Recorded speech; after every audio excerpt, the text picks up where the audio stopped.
प्रिय विद्यार्थियों, आज हम बीएससी पार्ट फर्स्ट के लिए इलेक्ट्रिसिटी एंड मैग्नेटिज्म का यूनिट थर्ड, जिसमें हम अध्ययन करेंगे चुंबकीय क्षेत्र। चुंबकीय क्षेत्र जैसे ही चुंबक दिख रहा है, इसमें एक नॉर्थ पोल है, एक साउथ पोल है, और इसमें चुंबकीय जो लाइनें हैं आपको जो दिख रही हैं वे बंद पथ में दिखाई देती हैं।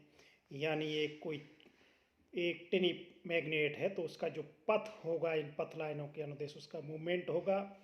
इस तरह हम देख सकते हैं कि ये मैग्नेटिक फील्ड में हमेशा बंद यानी करली होंगी लाइनें, यानी इनका जो पथ होगा वो क्लोज्ड होगा। इसी को हम आगे देखते हैं। A magnetic field is a vector field that describe the magnetic influence on moving electric charge, electric current and magnetic material.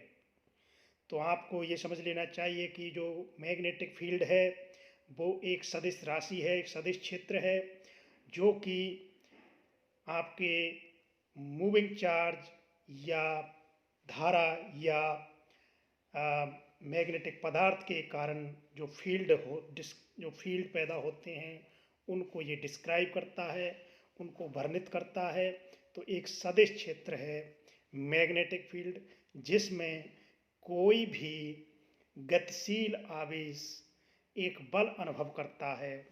इसी को हम आगे देखते हैं। Magnetic force acting at A distance through magnetic field. तो ये जो मैग्नेटिक फोर्स है वो दूर से ही मैग्नेटिक फील्ड में कार्य करता है। ये एक वेक्टर फील्ड है, सदिश राशि है। इसका जो सोर्स होता है मूविंग इलेक्ट्रिक चार्ज होगा, अर्थात करंट होगा, अर्थात मैग्नेटिक सब्सटेंस भी हो सकता है, जैसे परमानेंट मैग्नेट। इसमें दो पोल होते हैं, नॉर्थ पोल, साउथ पोल। यानी इसमें सिंगल पोल नहीं होता, हमेशा ये कपल्ड में ही मिलेगा आपको। नॉर्थ और साउथ पोल कंबाइंड ही मिलेंगे। केवल नॉर्थ पोल या केवल साउथ पोल, यानी सोर्स और सिंक की बात इसमें हम नहीं कर सकते। इसमें दोनों एक साथ होते हैं। Opposite pole attract, like pole repels, ये हम समझते हैं। Magnetic field and visualise the direction and magnitude of B. तो ये हम देखते हैं। ये देखिए, ये जो मैग्नेटिक, इसमें ये करंट कैरिंग वायर है, ये करंट कैरिंग वायर इसमें जा रहा है। इसमें आपकी जो करंट के जो अनुदिश है, तो राइट हैंड साइड से अगर इस वायर को हम पकड़ें तो जो उंगलियों की डायरेक्शन होती है वो आपकी मैग्नेटिक फील्ड की लाइनों को प्रदर्शित कर देती है। अगर हम देखें कोई बंद आपका सर्कुलर कोई रिंग है या सर्कुलर कंडक्टर है, तो उसमें जो मैग्नेटिक लाइंस होंगी वो आपकी इस तरह दिखाई देंगी। तो इसमें तो चुंबकीय क्षेत्र विद्युत धाराओं और चुंबकीय सामग्री का चुंबकीय प्रभाव है। किसी बिंदु पर चुंबकीय क्षेत्र दोनों दिशा और परिणाम द्वारा निर्दिष्ट किया जाता है, इसलिए सदिश क्षेत्र है। चुंबकीय क्षेत्र गतिमान विद्युत आवेश मूल कणों के अंतर्गत चुंबकीय आघूर्ण के द्वारा उत्पन्न होता है। यानी इसका जो मूल स्रोत है वो चुंबकीय आघूर्ण है। अब वो इंट्रिंसिक भी हो सकता है और एक्सट्रिंसिक भी हो सकता है। यानी जैसे इलेक्ट्रॉन है, उसमें उसका एक मैग्नेटिक मोमेंट होता है, वो इंट्रिंसिक है, उसमें हम मूवमेंट जैसी बातें नहीं करते। कोई गतिशील आवेश की भी उसमें हम नहीं कह सकते, क्योंकि वो उसके इलेक्ट्रॉन के अंदर झांकना मुश्किल है कि उसमें क्या है। इसलिए उसको हम आंतरिक चुंबकीय आघूर्ण के द्वारा व्यक्त करते हैं। उसका स्पिन कहलाता है, स्पिन से रिलेटेड उसका आघूर्ण पैदा होता है। तो यहाँ पर हमारा जो टॉपिक शुरू होता है मैग्नेटिक फील्ड। तो गतिशील आवेश के कारण उत्पन्न होने वाला प्रभाव, जिसमें अन्य गतिशील आवेश बल अनुभव करे, चुंबकीय क्षेत्र कहलाता है। यदि क्यू आवेश बी वेग से चुंबकीय क्षेत्र में गतिशील होता है बराबर क्यू बी क्रॉस बी, यानी q B sine theta n cap. तो इससे अगर इसकी डेफिनेशन देखें इससे विद्युत चुंबकीय क्षेत्र की, तो क्यू बराबर 1, बी बराबर 1, तो थीटा बराबर π/2, तो लेने पर बी इक्वल टू एफ।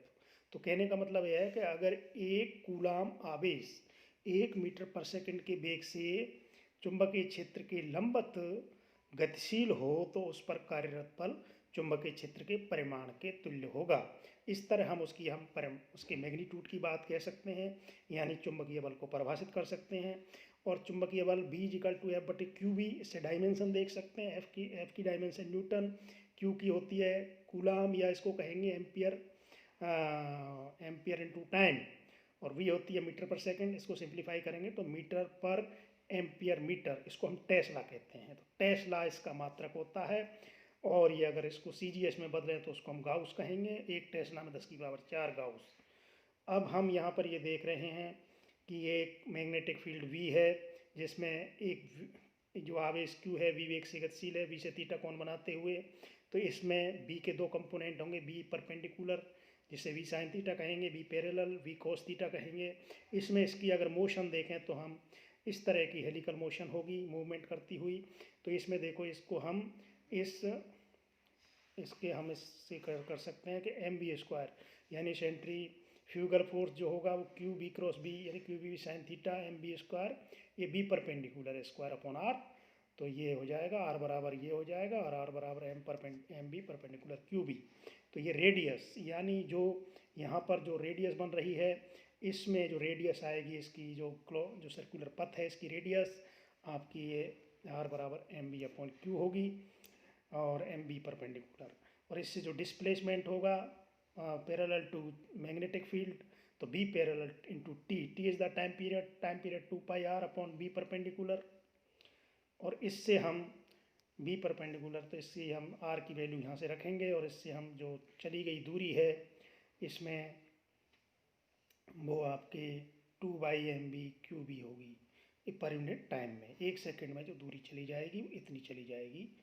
तो ये इसका हॉरिजेंटल, ये जो चुंबकीय क्षेत्र की दिशा में इसका जो डिस्प्लेसमेंट हो रहा है वो ये 2πmv पैरेलल QB। तो एक अच्छा सा डेरिवेशन है, ये आप कर सकते हैं। इनको इस तरह देख सकते हैं।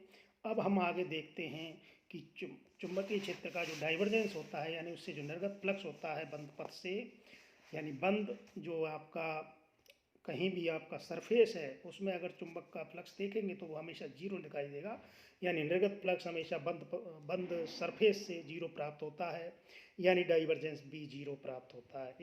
इसका मतलब है कि उसमें कोई स्रोत होगा ना उसमें कोई सिंक होगा, इसलिए हम उसको यानी मोनोपोल डज नॉट एग्जिस्ट की बात कह सकते हैं कि मोनोपोल जैसी चीज़ या स्रोत सिंक की उपस्थिति नहीं होती, दोनों साथ रहते हैं। होगा तो ऐसा साथ उसके होगा ही होगा। एम्पियर का नियम देखते हैं कि बंद पथ पर B का रेखा समाकलन इंटीग्रेशन B.dl μ0I होता है। अब चूंकि हम कर्ल की प्रमेय से ये कह सकते हैं कि B.dl को कर्ल B ds लिख करके, और I को जो करंट है उनको धारा घनत्व J.ds से लिख करके इंटीग्रेशन में लिख देते हैं, μ0 हो जाएगा। अब चूंकि कर्ल B और μ0J, तो ये एक तरीका से ये एम्पियर के अवकलन रूप प्राप्त हो जाता है। और डाइवर्जेंस B से हम आगे ये भी देखते हैं कि डाइवर्जेंस B = 0 है, तो B = मैग्नेटिक वेक्टर पोटेंशियल कहलाता है। तो चुंबकीय सदिश विभव आपको इस तरह हम परिभाषित करेंगे, B = कर्ल A। अब B = कर्ल है, कर्ल A है आपका। तो इसमें देखिए अब B = कर्ल A, इसको दोनों तरफ से B का कर्ल ले दिया, कर्ल B = कर्ल A, और कर्ल A होता है ग्रेड डाइवर्जेंस A - del²A। अब चूंकि डेल डॉट ए, ये हम एक कंडीशन लेते हैं कि डेल डॉट ए ये लॉरेंट कंडीशन है, इसको हम अप्लाई करते हैं, जिससे इसका मान 0 प्राप्त होता है डेल डॉट ए, और इससे कर्ल B का मान μ0J एम्पियर लॉ से रख देते हैं, और इससे ये del² A - μ0J।